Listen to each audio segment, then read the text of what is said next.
কিছু জায়গা বরাবরের মতোই মনে রয়ে যায়। বহুবার আসার পরেও মনে হয় প্রতিটা আশা যেন প্রথমবারের মতোই আসা।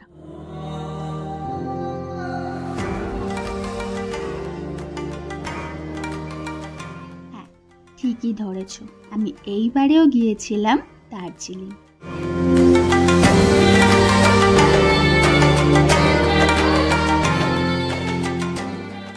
ট্রেন ছিল রাত 10:15 দার্জিলিং মেল। তাই বরাবরের মতো এইবারেও ট্রেনে উঠে আমি ঘুমিয়ে পড়েছিলাম। আর সকালবেলা ঘুম থেকে উঠে দেখি আমরা প্রায় চলে এসেছিলাম। আমাদের পৌঁছে দিয়েছিল ট্রেন কিন্তু 8:05 নিউ জলপাইগুড়িতে।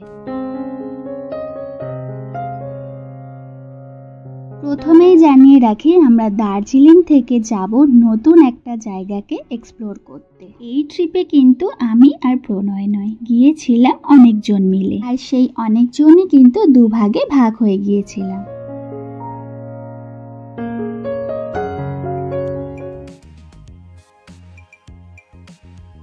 দিদি লোকের গাড়িতে পা দিচ্ছিস, ভাড়া কিন্তু এক্সট্রা, আমি বলে দিলাম।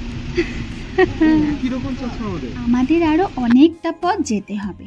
আর সকাল থেকে কিছু না খাওয়াতে আমাদের পেট কিন্তু আর কোনো কথাই শুনছে না। তাই আমরা একটা জায়গাতে গাড়িকে স্টপ দিয়ে তার স্টপেজে খেতে গিয়েছিলাম।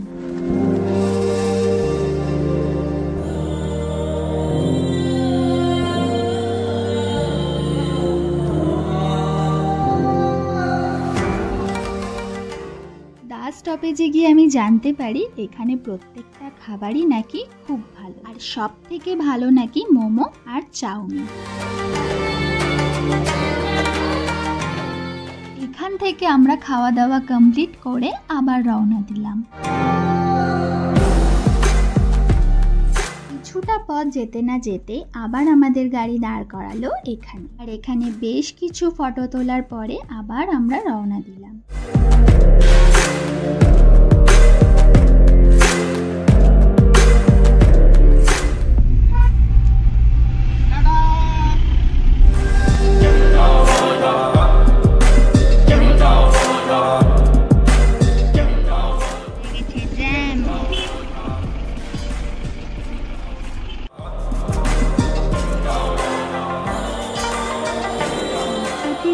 হলেও আমি কিন্তু বেশ এই টাইমটাকে এনজয় করছিলাম, কারণ চোখের সামনে এরকম মেঘেদের খেলা দেখতে কার না ভালো লাগে বলো তো।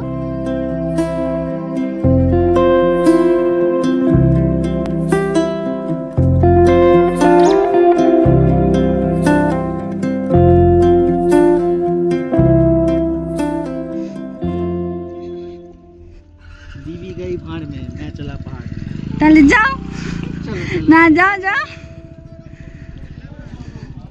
এর ঠিক পরেই আমাদের গাড়ি দাঁড় করালো হনুমান পয়েন্টে। এই হনুমানজির উচ্চতা 40 ফুট। আর এর ঠিক পিছন দিকেই ছিল চা বাগান।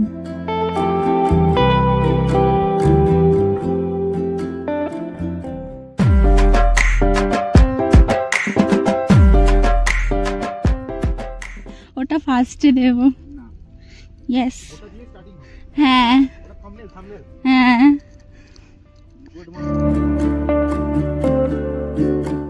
এই জায়গাটার নাম কি?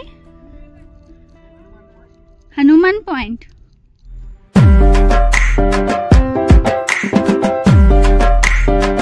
কোনো রকম মানে হয়?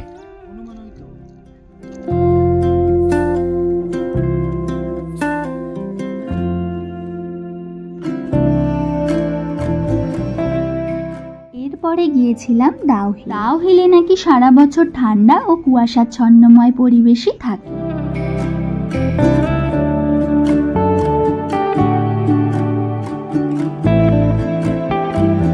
ये कितने का है? ये 80, ये 150, ये 250। एक सेकंड। ये ईगल क्रैक। হ্যাঁ, এটা আগে ফ্রি ছিল।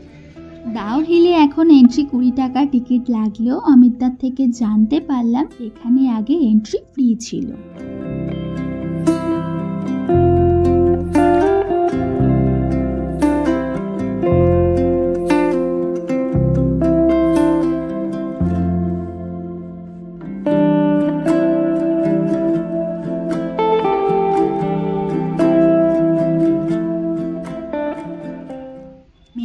খেলা কিন্তু প্রথম থেকেই দেখছি। আর দেখো কেমন হঠাৎ করেই বৃষ্টি চলে এলো।